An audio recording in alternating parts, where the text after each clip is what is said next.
সিরিজের খবর। সিরিজ নিশ্চিতর মিশনে মঙ্গলবার দ্বিতীয় ওয়ানডেতে লঙ্কানদের বিপক্ষে মাঠে নামবে টাইগাররা। প্রথম ম্যাচ জয়ের পর এদিন বিশ্রামে কাটিয়েছে তামিম বাহিনী। হারলেও অনুশীলন করেছেন মাত্র ৩ জন লঙ্কান ক্রিকেটার। সিরিজের প্রথম ম্যাচে সুযোগ পেয়ে পারফর্ম করতে পারায় এখন বাকি ২ ম্যাচেও জয়ের ব্যাপারে আত্মবিশ্বাসী মোহাম্মদ সাইফুদ্দিন। মিরপুরে দুদলের ম্যাচ শুরু হবে দুপুর ১টায়। নিউজিল্যান্ড সিরিজ বলেন বা ওয়েস্ট ইন্ডিজ হোম সিরিজ বলেন, ওভাবে দলের সুযোগ পাচ্ছিলাম না, তো যার কারণে নিজের ভিতরে অনেক জেদ কাজ করে। একাদশে বারবার সুযোগ পেয়েও ব্যর্থ লিটন মিঠুনদের কি এমন জেদ কাজ করে? যদি করেই থাকে তবে তার প্রতিফলনটা কেন ঘটে না ২২ গজে? তাদের ব্যর্থতার বলয় না ভাঙলেও হারের বৃত্ত ছিঁড়ে টাইগাররা পেয়েছে স্বস্তির জয়। তবে কাজটা শেষ নয়, সিরিজটা তো জিততে হবেই। হোয়াইট ওয়াশ করে ওয়ানডে সুপার লিগের জন্য ৩০ পয়েন্টও যোগ করতে হবে খাতায়। সিরিজের প্রথম ম্যাচে সুযোগ পেয়েই নিয়েছেন গুরুত্বপূর্ণ দুটো উইকেট। আবারও মুস্তাফিজের সঙ্গে জুটি বেঁধে দলের জয়ে রাখতে চান অবদান। যে জিনিসটা আমার জন্য ইজি হয়েছে, মুস্তাফিজ অপর পাশ থেকে অনেক ভালো এবং টাইট বোলিং করেন, যার কারণে আমার ক্ষেত্রেও কাজটা অনেক সুবিধা হয়ে যায়। প্রথম ম্যাচটা সুযোগ পেয়ে কিছুটা হলো নিজেকে মেলাতে পেরেছি, যেহেতু আরো 2টা ম্যাচ সামনে বাকি আছে, চেষ্টা করবো এর ধারাবাহিকতা বজায় রাখা। হোম অফ ক্রিকেটে শুভ সূচনা হয়েছে। উন্নতির জায়গা নিয়ে কাজ করার অবকাশ ছিল, তবে তীব্র দাবদাহে ম্যাচ খেলার পর বিশ্রামটাও যে ছিল জরুরি। আর ঘরের মাঠেও এমন অচেনা কন্ডিশনে কি করে খাপ খাওয়াতে হবে তাও শিখছেন লাল সবুজের ক্রিকেটাররা। এর আগে যেহেতু আমরা বিকেএসপিতে একটা প্র্যাকটিস ম্যাচ খেলেছি, তো একটা ধারণা হয়েছে আসলে এই গরমে অনেক বেশি নিজেকে মেনটেন করা, বেশি ওভারের মাঝে মাঝে পানি খাওয়া, স্যালাইন খাওয়া, গ্যাটোরেট খাওয়া, তো এভাবে ইউজড হয়েছে, তো কিছুটা কষ্টকর ছিল। সূচিতে দলীয় অনুশীলন নির্ধারিত থাকলেও মাঠে আসেনি রাবণ সেনারা। ব্যতিক্রম কেবল ৩ জন। প্রথম ম্যাচের একাদশের একমাত্র সদস্য অশ্বিন বান্দারা এসেছেন অনুশীলনে। আকিলা ধনঞ্জয়া আর রমেশ মেন্ডিসরাও ঝালিয়ে নিয়েছেন নিজেদের। তার মানে লঙ্কানদের একাদশে পরিবর্তনটা অনেকটাই প্রত্যাশিত। উইকেট বিবেচনায় সফরকারীরা বাড়াতে যাচ্ছে স্পিনার। টাইগারদের সিরিজ নিশ্চিত করার ম্যাচে বাগড়া বাঁধাতে পারে বৃষ্টি। সেক্ষেত্রে ওয়ানডে সুপার লিগে মূল্যবান পয়েন্টও খোয়াতে পারে বাংলাদেশ। জুম্মান সাদিক, জ্যাভলিন, সময় সংবাদ, ঢাকা। বাংলাদেশ শ্রীলঙ্কা দ্বিতীয় ওয়ানডের নানান দিক আলোচনার জন্য স্টুডিওতে আছেন সহকর্মী হুমায়ুন কবির রোজ। রোজ, আপনাকে স্বাগত জানাচ্ছি। কালকে সিরিজ নির্ধারণী ম্যাচ বলা যায় বাংলাদেশের জন্য, কারণ কালকের ম্যাচটা জিতলে কিন্তু প্রথমবারের মতো শ্রীলঙ্কার বিপক্ষে বাংলাদেশ ওয়ানডে সিরিজ জিতবে। এই ম্যাচে যদিও বৃষ্টির কিন্তু একটা সম্ভাবনা থেকেই যাচ্ছে, তারপরও আমরা প্রত্যাশা করবো ম্যাচটি মাঠে গড়াক। প্রথম ম্যাচে কিন্তু বাংলাদেশের বলা যায় যে একাদশ মানে বাংলাদেশ ম্যাচটা জিতে যাওয়ার কারণে কিন্তু একাদশ নিয়ে তেমন প্রশ্ন ওঠেনি। তবে আমরা যতটুকু জানতে পেরেছি দ্বিতীয় ম্যাচের একাদশে কিছু পরিবর্তন আসতে পারে। আপনার কাছে কি খবর আছে আসলে একাদশের? নিশ্চয়ই আপনার সাথে আমি একমত হয়েছি সাজিদ। একটা পরিবর্তন তো নিশ্চয়ই আসছে, বৃষ্টির বিষয়টা সেটা মাথায় কোন আসছে। জায়গায় আসলে পরিবর্তন? সেটা পরিবর্তনে একটু গুরুত্বপূর্ণ কয়েকটা জায়গায় প্রশ্ন আছে, নিশ্চয়ই আপনি জানেন। সেটা হচ্ছে টপ অর্ডারের একটা জায়গায় প্রশ্ন আছে। 5 নম্বর ব্যাটিং পজিশন নিয়ে আসলে গত কয়েক বছর হলো টিম ম্যানেজমেন্টের সবাই আসলে কাজ করছে, কিন্তু প্রত্যাশা প্রাপ্তি পরীক্ষা নিরীক্ষা হচ্ছে। পাশাপাশি আরেকটা জায়গায় আছে, সেটা হলো 7 নম্বর জায়গা। আপনি নিশ্চয়ই জানেন গত 6-7 বছরে, আমার যদি ভুল না হয়, 14 থেকে 15 জন ক্রিকেটারকে এই পজিশনে আসলে বাজিয়ে দেখা হয়েছে।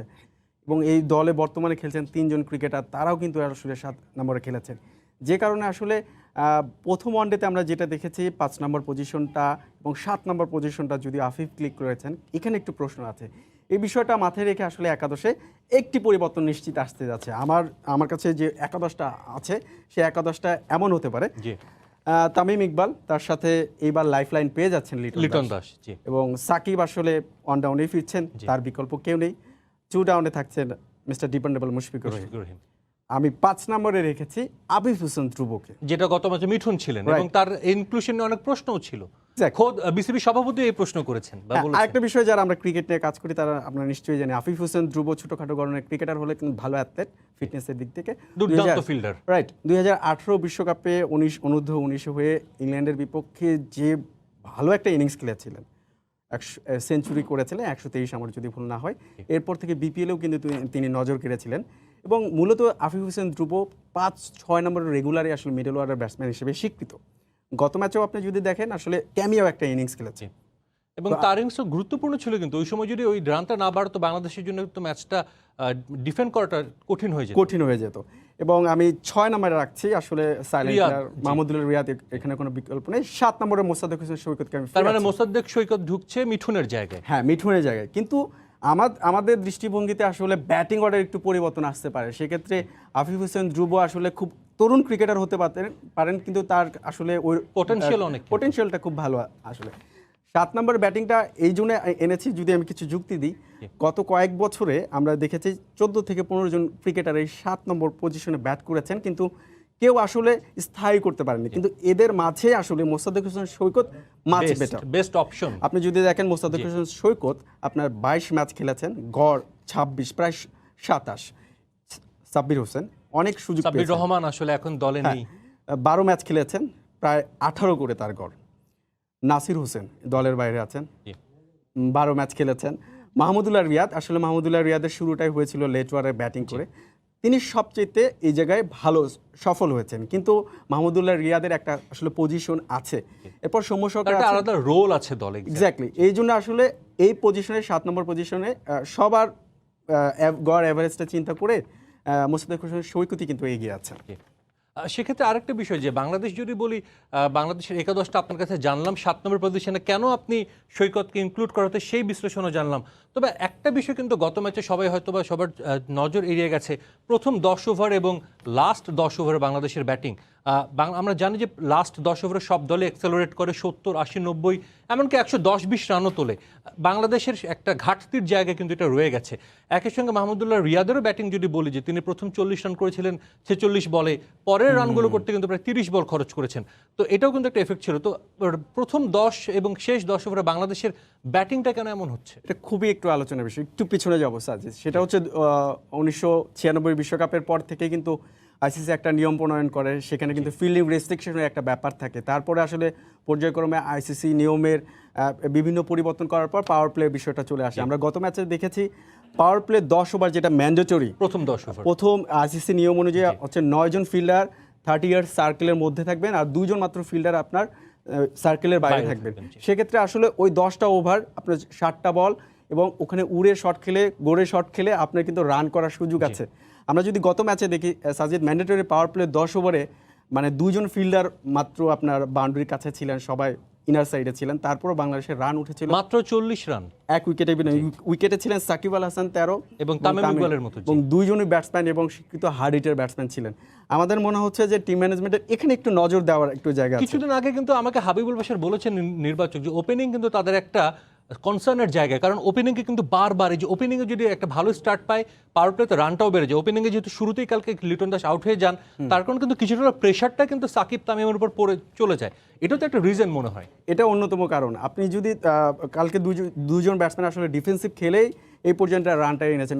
যদি এই পাওয়ার প্লেট একটু কাজে লাগানো যায়, এই 40 রানটা যদি 60 রান হতো, তাহলে 10 রানটাও কিন্তু সমৃদ্ধ হতো অবশ্যই। এবং আমি পরের 10 ওভারে একটু জানতে চাইব, যে শেষ 10 ওভারেও কিন্তু বাংলাদেশ খুব একটা রান করতে পারেনি। এটা আসলে গতানুগতিক আমাদের একটু পুরনো সমস্যা, অনেক আগের। জি, আসলে এটার ওষুধটা কি, এটা আসলে টিম ম্যানেজমেন্টের বের করতে হবে এই রোগটা সমাধান করার জন্য। গত ম্যাচেও কিন্তু এই বিষয়টা খুব স্পষ্ট ছিল, এবং সবচেয়ে বড় কথা, গত ম্যাচে আমরা 40 ওভারে রান দেখেছি, বাংলাদেশ 40 ওভারে রান তুলেছে 193, 4 উইকেটে। সবচেয়ে গুরুত্বপূর্ণ যে বিষয়টা, মুশফিকুর রহিম যিনি লম্বা ইনিংস খেলেছেন, দলের হাল ধরেছেন, এবং সবচেয়ে আরও গুরুত্বপূর্ণ বিষয়, যিনি আসলে ফিনিশিং রোলটা প্লে করেন, মাহমুদুল্লাহ রিয়াদ ছিলেন। পরের 10 ওভারে রান উঠেছে, 60 বলে যে রানটা উঠেছে, এটা খুব 64 রান উঠেছে। এই জায়গাটা একটু কাজ করতে হবে। এই প্রথম 10 ওভার এবং শেষের 10 ওভার, যেটা স্লো ওভার বা বোলারদের ক্ষেত্রে ডেথ ওভার বলা হয়, এই জায়গায় যদি বাংলাদেশের ব্যাটসম্যানরা আসলে কিভাবে কোন প্ল্যানিংয়ে খেলবেন, 60 বলে যদি এই রানটা 64 জায়গায় যদি আপনার 90 রান হতো, তাহলে স্কোরটা কিন্তু আরও সমৃদ্ধ হতো, ম্যাচটা এত টাইট হতো না। সাজিদ, আর ডেফিনেটলি রোজ, আপনাকে অসংখ্য ধন্যবাদ। আপনার গুরুত্বপূর্ণ তথ্যগুলো আমরা জানলাম। নিশ্চয়ই বাংলাদেশ দল এই ল্যাকিংসগুলো ফিল আপ করে নেক্সট ম্যাচে ঘুরে দাঁড়াবে এবং আমরা একটা সিরিজ উপহার পাবো। আপনাকে অসংখ্য ধন্যবাদ। আমরা তখন কথা বলছিলাম, আমাদের সঙ্গে বিশ্লেষণে যুক্ত হয়েছিলেন সহকর্মী হুমায়ুন কবির রোজ। মঙ্গলবার বাংলাদেশ ক্রিকেট দল কি পারবে সিরিজ নিশ্চিত করতে, নাকি সমতায় ফিরবে লঙ্কানরা? এসব আলোচনার বিশ্লেষণ করতে আমাদের সাথে আছেন বাংলাদেশ জাতীয় ক্রিকেট দলের সাবেক ক্রিকেটার সানোয়ার হোসেন। সরাসরি যাচ্ছি তার সঙ্গে আলোচনায়। সানোয়ার ভাই, নিশ্চয়ই ভালো আছেন এবং আমাকে শুনতে পাচ্ছেন?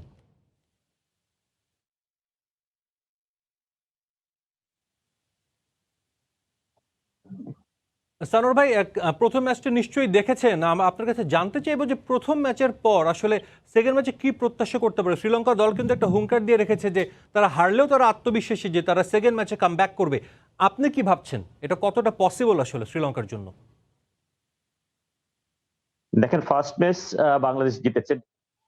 ডেফিনিটলি বাংলাদেশের জন্য একটা মেন্টালি অনেক হয়তো একটা ভালো স্টেজে আছে। অনেকদিন পর ম্যাচ জিতেছে। তবে শ্রীলঙ্কা আমরা জানি অতটা বেশি এক্সপেরিয়েন্স টিম না এই টিমটা। তারপরেও শ্রীলঙ্কা টিমে কিন্তু বেশ কিছু ট্যালেন্টেড ক্রিকেটার আছে, যারা কিন্তু যেকোনো সময় কামব্যাক করার এবিলিটি আছে। লাস্ট ম্যাচে শ্রীলঙ্কা তো ভালো ব্যাটিং করেনি। তারপরেও কিন্তু লেট অর্ডারের ব্যাটসম্যানরা কিন্তু ম্যাচটা একটা সময় কিন্তু বাংলাদেশের জন্য একটা বিপজ্জনক পর্যায়ে নিয়ে গিয়েছিল। হয়তো আরেকটু এক্সটেন্ড করলে হয়তোবা ম্যাচটা হয়তো আমাদের কাছ থেকে বের হয়ে যেতে পারত। ডেফিনিটলি বাংলাদেশকে নেক্সট ম্যাচে আরো অনেকগুলি মিস্টেক আমাদের হয়েছে ব্যাটিং, বোলিং, ফিল্ডিং সব ডিপার্টমেন্টে যদি আমরা দেখি, কিছুটা মিস্টেক কিন্তু আমাদের অনেক সব ডিপার্টমেন্টেই ছিল, যেটা ইমপ্রুভমেন্টের অনেক জায়গা আছে। ডেফিনিটলি এই জায়গাগুলো আমাদের ইমপ্রুভ করতে হবে। আর না হলে হয়তোবা নেক্সট ম্যাচেও প্রবলেম হতে পারে। আশা করি বাংলাদেশ যেহেতু অনেকদিন পরে ম্যাচ জিতেছে, কনফিডেন্সটা ব্যাক করেছে, নেক্সট ম্যাচে এই প্রবলেমগুলো ওভারকাম করবে। সানোয়ার ভাই, বাংলাদেশ দলে একটা চেঞ্জ আসতে পারে মোহাম্মদ মিঠুনের জায়গায় দেখা যেতে পারে যে আমাদের মোসাদ্দেক হোসেন সৈকতকে। আপনি এই চেঞ্জটা কিভাবে দেখছেন? আসলে বাংলাদেশ দলের মানে বাংলাদেশ ক্রিকেট বোর্ডের প্রেসিডেন্ট কিন্তু নাজমুল হোসেন পাপনও বলছিলেন গতকাল যে 5-6 বা এই জায়গাটাতে বাংলাদেশের 6 অ্যাকচুয়ালি না 5-7 এই জায়গাগুলোতে ব্যাটিংয়ের নিয়ে বাংলাদেশের কনসার্নের কথা। সেক্ষেত্রে যদি মোসাদ্দেক হোসেন সৈকত দলে ইনক্লুড হয়, এই ইনক্লুশনটা আপনি কিভাবে দেখছেন? দেখেন, মোসাদ্দেক হোসেন সৈকত কিন্তু একটা প্রুভেন পারফর্মার। একটা সময় কিন্তু বাংলাদেশের নিয়মিত সদস্যই ছিল। বাংলাদেশের 100 টেস্ট বলেন বা বাংলাদেশের ওই যে ওয়ার্ল্ড কাপের আগে যদি ট্রাই আয়ারল্যান্ড নেশন এবং ওয়েস্ট সিরিজে ইন্ডিজের জয়। বিশাল জয়ের যে ভূমিকা পালন করেছে, মোসাদ্দেক এবং ডোমেস্টিক ক্রিকেট লম্বা সময় যাবত কিন্তু পারফর্ম করে আসছে। Definitely proven performer. তবে অবশ্যই বেশ কিছুদিন হয়তো টিমের রেগুলার হয়তো ফার্স্ট 11 এ ছিল না। ডেফিনিটলি ওর জন্য একটা প্লাস পয়েন্ট হবে মোসাদ্দেক হোসেন ইনক্লুড করলে। ব্যাটিং এর পাশাপাশি ওর কিন্তু বোলিং একটা এক্সট্রা অ্যাডভান্টেজ আমরা বাংলাদেশ টিম পাবে। লাস্ট ম্যাচেও কিন্তু বোলিং একটা সময় মনে হয়েছিল ফাস্ট বোলাররা যখন বিশেষ করে তাসকিন যখন ভালো বল করছিল না, ক্যাপ্টেনের কাছে কিন্তু ব্যাকআপ বোলার খুব একটা ছিল না বা ওইভাবে কনফিডেন্ট কোন বোলার ছিল না। মুসাদ্দিক সৈকত ইনক্লুড হলে একটা প্লাস পয়েন্ট হবে, যেটা হয়তো বোলিংটাও একটা হয়তো এক্সট্রা বেনিফিট পাবে বাংলাদেশ দল। তো সেক্ষেত্রে যদি আফিফ হোসেনের ব্যাটিং অর্ডারটা চেঞ্জ করা হয়, পাঁচে খেলানো হতে পারে আফিফ হোসেন ধ্রুবকে, সেটা হয়তো বা কালকে আমরা ম্যাচ শুরু হলে দেখতে পাবো। তারপর একটা গুঞ্জন কিন্তু আছে যে আফিফ হোসেন ধ্রুব হয়তো বা পাঁচে খেলবেন। তিনি একটা প্রমিসিং ক্রিকেটার। তিনি লাস্ট ম্যাচেও আমরা দেখেছি তিনি যে একটা ক্যামিও খেলেছিলেন, সেটা কিন্তু বাংলাদেশকে আসলে শেষ পর্যন্ত একটা ভালো স্কোর এনে দেয়, ফাইটিং স্কোর এনে দেয়। তাকে যদি পাঁচে খেলানো হয় এবং পরে তো মাহমুদুল রিয়াদ আছেনি, এই ব্যাটিং অর্ডার রিশাফল করাটা মানে এটা আসলে এই মোমেন্টে কতটুকু যুক্তিযুক্ত? আর এটাই কি আসলে রাইট টাইম কিনা এসব পরীক্ষা নিরীক্ষা করার? কারণ সামনে অনেক খেলা আছে, বাংলাদেশ কদিন পর জিম্বাবুয়ে সফরে যাবে, এরপর আরও অনেক খেলা আছে। সো এটাই কি রাইট টাইম মনে হচ্ছে? হোম সিরিজ বাংলাদেশ এক ম্যাচে এগিয়ে মানে কিছুটা হলেও জিতে এগিয়ে আছে, সবকিছু মিলে কি আপনার মনে হয় যে পরীক্ষা নিরীক্ষা করে এটা রাইট টাইম? এক্সপেরিমেন্ট না, যেখানে দেখেন ইয়াং ক্রিকেটারদের কিন্তু এখন সময় এসেছে। নট অনলি এখন আমরা অনেক বেশি ডিপেন্ড করি সাকিব, তামিম, মুশফিকের উপর। এখন কিন্তু ইয়াং ক্রিকেটারদের সামনে থেকে লিড দেওয়ার সময় এসেছে। আমাদের সব ক্রিকেটারদের কিন্তু এই জায়গাগুলি, এই সুযোগগুলি কাজে লাগাতে হবে। আফিফ নো ডাউট ও ট্যালেন্টেড প্লেয়ার এবং টপ অর্ডার ব্যাটসম্যান। স্বাভাবিকভাবে ওর জন্য নাম্বার 7, নাম্বার 8 এ ব্যাটিং করা নট ইজি। ওর জন্য যদি একটু টপ অর্ডারে ব্যাটিং করে, বিশেষ করে নাম্বার 5, নাম্বার 6 এ যদি ব্যাটিং করে, হয়তো এক্সট্রা সুযোগ পাবে, সময় পাবে ব্যাটিং করার। মানে বিশেষ করে হোম কন্ডিশন আমরা জানি শ্রীলঙ্কা টিমটাও কিছুটা হয়তো ইনএক্সপেরিয়েন্স, একটু দুর্বল।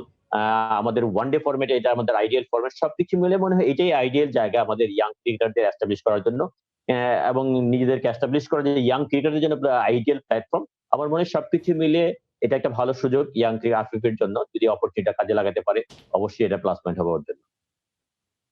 সানোয়ার ভাই, আরেকটা বিষয়, ওপেনিং নিয়ে কিন্তু আসলে বাংলাদেশ ক্রিকেট দলের কনসার্ন অনেক দিন ধরে। ওপেনিংয়ে বাংলাদেশ বড় স্কোর পাচ্ছে না।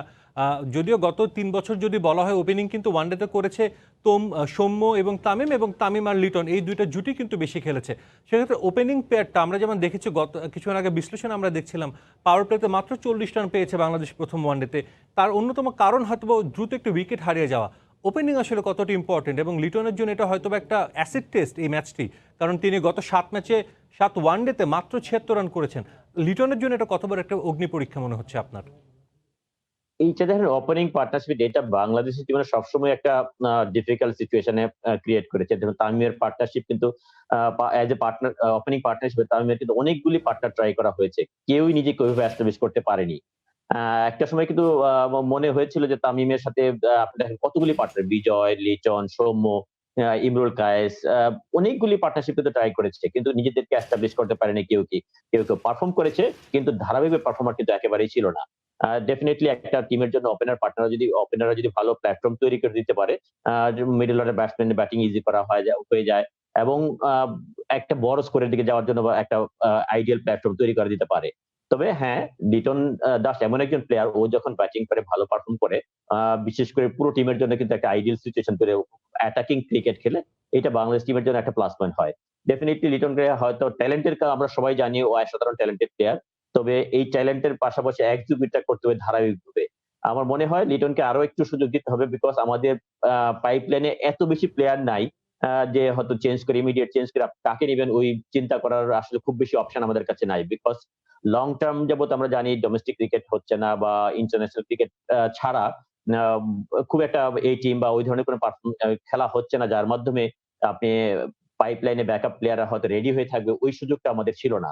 আমার মনে হয় এই কারণে হয়তো বা লিটনের উপর আরেকটু কনফিডেন্স ম্যানেজমেন্টকে হয়তো রাখতে পারে আর কি। সানোয়ার ভাই, আরেকটা প্রশ্ন। আমরা জানি যে অলরেডি কিন্তু ঢাকা শহরে বৃষ্টি এসেছে, মানে বিভিন্ন স্থানে। কালকে কিন্তু বৃষ্টির একটা সম্ভাবনা থাকছেই। কালকে যেহেতু ঘূর্ণিঝড় ইয়াস উপকূলীয় অঞ্চলে আঘাত এনেছে বা আঘাত হানবে হয়তোবা, তো সেই জায়গাটা বৃষ্টির একটা আপনার সম্ভাবনা থাকছে।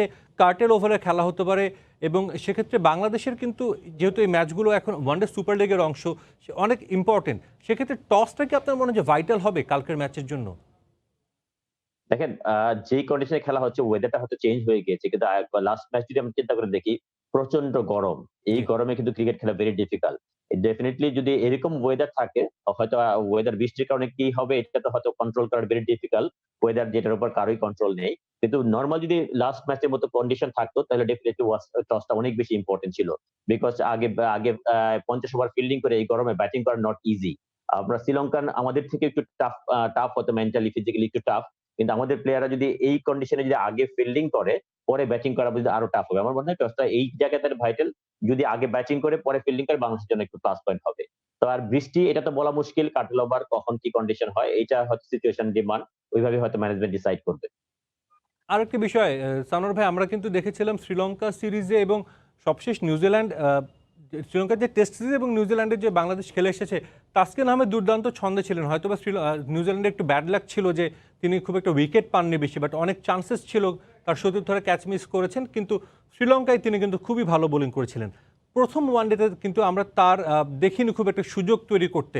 এটাকে আসলে তাসকিনকে একটু প্রেশার নিয়ে নিচ্ছেন, মানে তার উপর আবারও সবার অনেক প্রত্যাশা বেড়ে গেছে। আপনার কি মনে হয় যে তার উপর একটু প্রত্যাশা বেড়েছে থেকে একটু প্রেশারে উনি লাস্ট ম্যাচে পারফর্ম করতে পারেননি? না, না, আসলে এইটা আমি বলব যে একটা ম্যাচে একটা যেকোনো প্লেয়ারের আপস এন্ড ডাউন হতেই পারে। তবে যেই জিনিসটা ইম্পর্টেন্ট, তাসকিন কিন্তু খুব ভালোভাবে স্ট্রংলি কামব্যাক করেছে। লাস্ট ২-৩টা সিরিজে কিন্তু অসাধারণ বোলিং করেছে। বিশেষ করে লাইন লেন্থ, স্পিড, বিশেষ করে টেস্ট ক্রিকেটের যে গতিটা অনেক বেশি ইম্পর্টেন্ট। একই পেজে কিন্তু অল দ্য ওয়ে ফিটনেস এ যে একটা বড় ইমপ্রুভ করেছে, ওটা কিন্তু রিফ্লেক্ট করেছে ওর বোলিং এ। লম্বা সময় ধরে অনেক লম্বা স্পেলে বোলিং করেছে এবং একই স্পিডে বোলিং করেছে। এটা অনেক বেশি ইম্পর্টেন্ট একটা ফাস্ট বোলারদের জন্য, ফিটনেসটা বা এই একই রিদমে বোলিং করাটা। তবে যেই জায়গাটা বলব যে অ্যাডজাস্টমেন্ট, এই জায়গাটা আরেকটু স্মার্ট হতে হবে।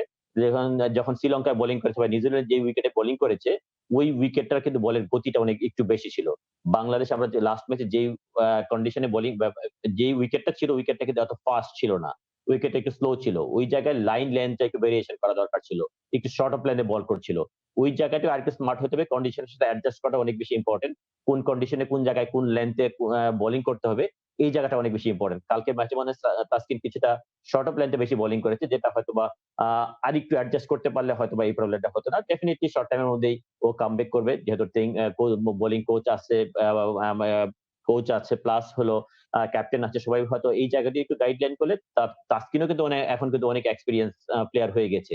আমার মনে হয় ও নিজে যখন ওর ভিডিও অ্যানালাইসিস গুলো দেখবে কোন জায়গায় বোলিং করেছে, স্বাভাবিকভাবে এই জায়গাগুলো নেক্সট ম্যাচে ওভারকাম করতে পারবে।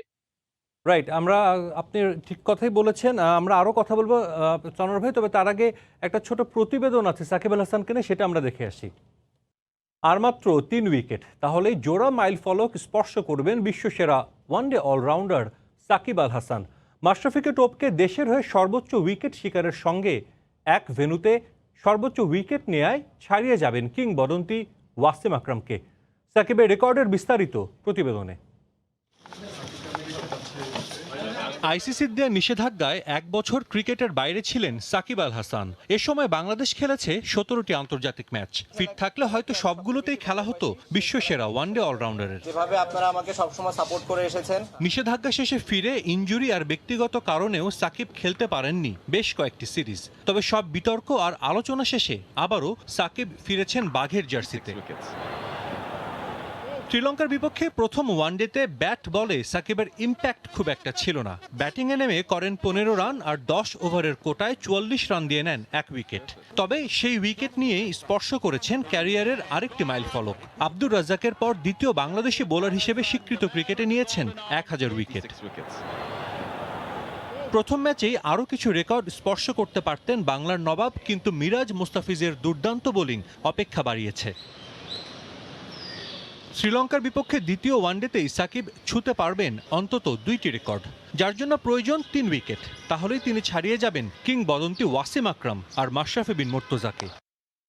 বাংলাদেশের হয়ে ওয়ানডেতে সবচেয়ে সফল বোলার মাশরাফি। গত বছর জিম্বাবুয়ের বিপক্ষে শেষ ওয়ানডে খেলা নড়াইল এক্সপ্রেসের ২১৮ ম্যাচে শিকার ২৬৯ উইকেট। তারপরই আছেন সাকিব আল হাসান, ২১০ ম্যাচে তিনি নিয়েছেন ২৬৭ উইকেট। মিরপুরে আর ২ উইকেট পেলে তিনি স্পর্শ করবেন ম্যাচকে, আর ৩ উইকেট পেলেই ছাড়িয়ে যাবেন সাবেক অধিনায়ককে। টেস্ট টি-20-র পর ওয়ানডেতেও এককভাবে সর্বোচ্চ উইকেটের মালিক হয়ে যাবেন দেশের ক্রিকেটের পোস্টার বয়।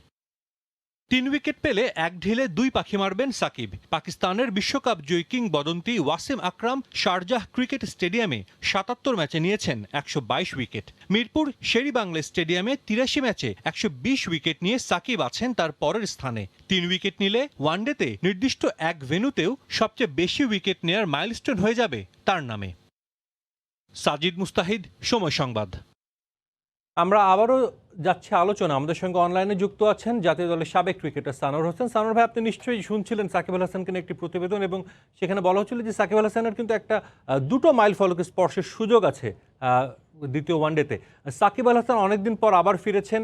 সাকিব প্রথম ম্যাচে কিন্তু আপনার কি মনে হচ্ছে যে একটু মানে তার কাছ থেকে যে প্রত্যাশা সেটা আসলে তিনি পূরণ করতে পারেনি? ব্যাট হাতেও একটু শেকি ছিলেন, একটু সেট হতে টাইম নিচ্ছিলেন, আউট হয়েছেন। সে আউটের ইয়েটাও কিন্তু মানে যেভাবে আউট হয়েছেন সেটাও কিন্তু অনেকের কাছে দৃষ্টিকটু মনে হয়েছে। ডেফিনেটলি সাকিব এমন একটা প্লেয়ার, সাকিবের নিজের উচ্চতাটা এমন পর্যায়ে নিয়ে গেছে, লাস্ট ওয়ার্ল্ড কাপে যে পারফর্ম করেছে বা ওভারঅল ওর ক্যারিয়ার যে ওয়েতে পারফর্ম করেছে, সাকিবের কাছ থেকে আমরা এমন একটা পারফরমেন্স আশা করি যেটা হয়তো বা আমাদের এক্সপেকটেশন সবসময় অনেক বেশি হাই থাকে। স্বাভাবিকভাবেই সাকিব আমরা জানি ১ বছর ক্রিকেটের বাইরে ছিল, এবং তারপরে যে ওয়েতে এসে প্রিপারেশন করার দরকার ছিল, সাকিব কিন্তু তখন আমেরিকায় ছিল, করোনার মাঝখানে এসেছে, প্র্যাকটিস করেছে, আবার চলে গিয়েছে, মাঝখানে একটা সিরিজ খেলে আবার ব্যাক করেছে আমেরিকায়, আইপিএল এ খেলতে গেছে। ও কিন্তু ফুললি যে প্রিপারেশন, সাকিবের যে একটা প্রসেসের মাধ্যমে ইন্টারন্যাশনাল ক্রিকেটে সাকিবের মতো ফেরার জন্য যে প্রিপারেশনটা দরকার, আমার মনে হয় এই জায়গায় একটু গ্যাপ আছে।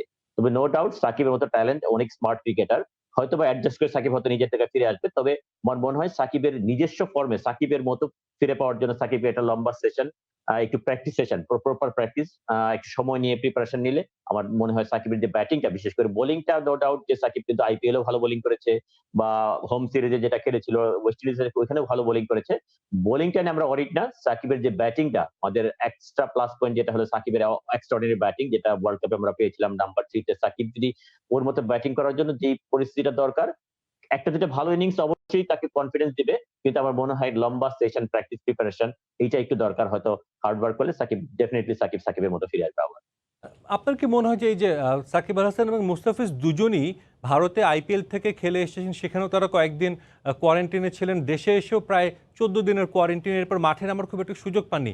এই যে টানা এক ঘরবন্দি হয়ে থাকছেন তারা, এবং একটা বলা যায় জেলখানার মতো অবস্থা, ১৫-১৬ দিন বা ১৮ দিন একাকি থাকা, সবকিছু মিলে কি ফেটিক চলে আসছে নাকি তাদের মধ্যে? দেখেন, ওয়ার্ল্ড ক্রিকেটে এই যে বায়ো বাবলের মধ্যে থাকা বা এই লম্বা সময় কোয়ারেন্টাইন থাকা, বায়ো বাবলে থাকা, এগুলি কিন্তু এই প্রসেসের মাধ্যমে ক্রিকেট খেলা কিন্তু নট ইজি।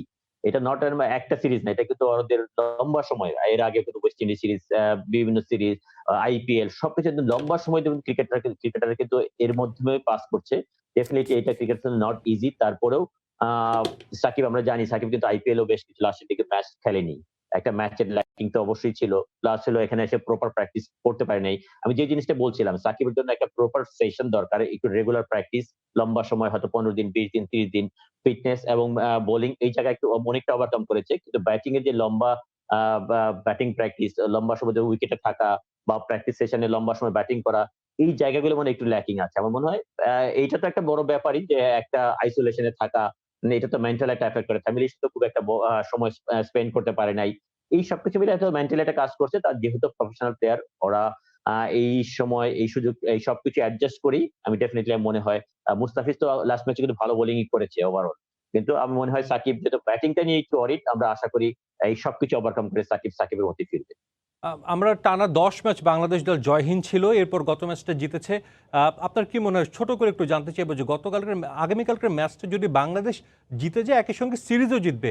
সামনে যেহেতু অনেক খেলা আছে, বাংলাদেশ আগামী মাসেই যাওয়ার কথা রয়েছে জিম্বাবুয়ে সফরে, এরপর বাংলাদেশে এসে অনেকগুলো দ্বিপাক্ষিক সিরিজ খেলবে। সবকিছু মিলে এই মোমেন্টামটা, একটা মোমেন্টামের মধ্যে আবার বাংলাদেশ ফিরবে, উইনিং মোমেন্টাম, এটা কতটা জরুরি বাংলাদেশের জন্য? এইটাই বাংলাদেশের সবচেয়ে বড় ল্যাকিং ছিল। বাংলাদেশ কিন্তু দেখেন একটা টিমের কনফিডেন্স কিন্তু ম্যাচ না জিতে কিন্তু কনফিডেন্স বিল্ড আপ হয় না। এবং যেহেতু বাংলাদেশ হোমেও খুব একটা ভালো খেলতে পারেনি লাস্ট ওয়েস্ট ইন্ডিজ সিরিজে, সেম ওয়েতে পরবর্তী ২টা সিরিজে বাংলাদেশ কিন্তু মানে ওভারঅল বাংলাদেশ যে ধরনের স্ট্যান্ডার্ডে ক্রিকেট খেলা উচিত ছিল আমরা ওইটা পারিনি। এটার একটা বড় কারণ ছিল আমরা কিন্তু টোটাল কিট কম্বিনেশনটা কিন্তু আমরা পাইনি। সাকিবকে অনেক কিছুতে আমরা মিস করেছি। সাকিব একটা বড় রোল প্লে করে বাংলাদেশ ক্রিকেটে, আমরা সবাই জানি। বাংলাদেশ সাকিব যখন থাকে ক্যাপ্টেনের জন্য বলেন, টিমের জন্য বলেন, কম্বিনেশন করা সবকিছুতে একটা এক্সট্রা অ্যাডভান্টেজ কাজ করে।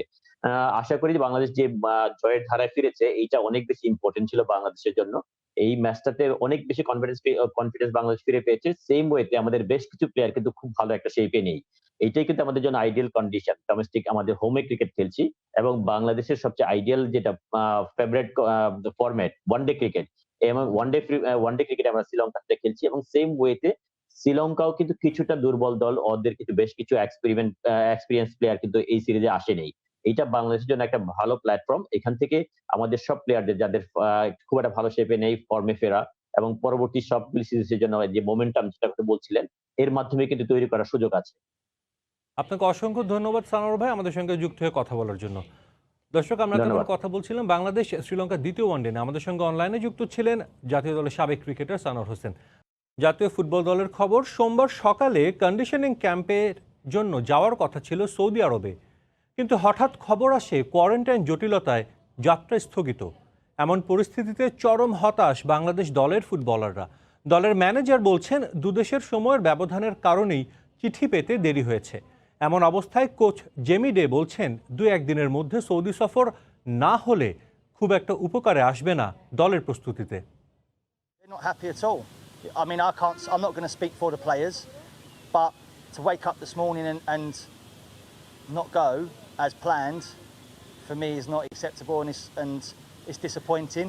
জেমিডের হতাশা অমূলক নয়। থাকার কথা সৌদি আরবের বিমানে, কিন্তু সকাল কাটল গুলিস্তানে।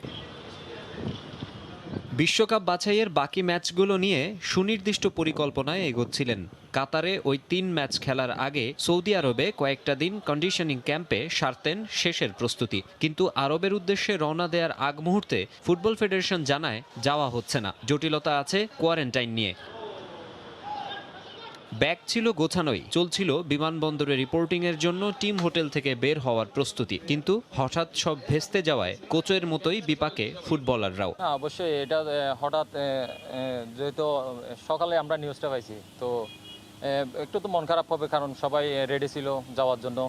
তো আমাদের যে প্রস্তুতিটা, ম্যাচ খেলা দরকার, প্রস্তুতি সামনে যেহেতু বিগ ম্যাচ, তো সব কিছু মিলে কিন্তু যদি যাইতে পারতাম তাহলে আমাদের জন্য ভালো হতো আর কি। প্রশ্ন ওঠে, ফ্লাইট, হোটেল সবই তো ছিল চূড়ান্ত, তাহলে কেন এমন খবর এলো, তাও আবার একেবারে শেষ মুহূর্তে? যেহেতু আমাদের হোটেল কনফার্ম ছিল, টিকিট কনফার্ম ছিল, ওইখানে সমস্ত যোগাযোগ কনফার্ম ছিল এবং সবকিছু কনফার্ম ছিল, শুধু ওই লেটারটার কারণে আসলে এটা হয়নি। এটা ফেডারেশন থেকে যোগাযোগ করেছে, তো আমার মনে হয় ওদের সাথে আমাদের একটা কিন্তু 3 ঘন্টার একটা ডিফারেন্সও আছে, এই কারণে হয়তো চিঠিটা পেতে একটু দেরি হতে পারে। নিরুপায় ইংলিশ কোচ ছাত্রদের নিয়ে সকালে বঙ্গবন্ধু জাতীয় স্টেডিয়ামে নামেন অনুশীলনে। বাফুফে চেষ্টা করছে দলকে যে কোনোভাবে মঙ্গলবার সৌদি আরবে পাঠানোর, কিন্তু সেটাও যদি না হয় তাহলে আর সেখানে গিয়ে কার্যত কোনো লাভ আছে কি? 30 মের মধ্যে যে কাতারে থাকতে হবে জামাল ভুঁইয়াদের। 3রা জুন শুরু হবে বিশ্বকাপ বাছাইয়ের match. Don't go tomorrow, then there's no point going to Saudi Arabia. আগামীকালও যদি না যাওয়া যায় তাহলে সৌদি আরবে যাওয়া অর্থহীন। 2 থেকে 3 দিন সেখানে অনুশীলন করে কি হবে? তার চেয়ে কাতারে আগেভাগে যাওয়া ভালো। আশা করি বাফুফে বিষয়টা ভেবে There's দেখবে। no point going to Saudi Arabia for 1 or 2 days. Doesn't make 25 ফুটবলারের মধ্যে এদিন উপস্থিত ছিলেন 21 জন, 3 জন ছিলেন বিশ্রামে, আর আগে থেকেই করোনা আক্রান্ত ইব্রাহিম। মাকসুম আলম খান, সময় সংবাদ, ঢাকা।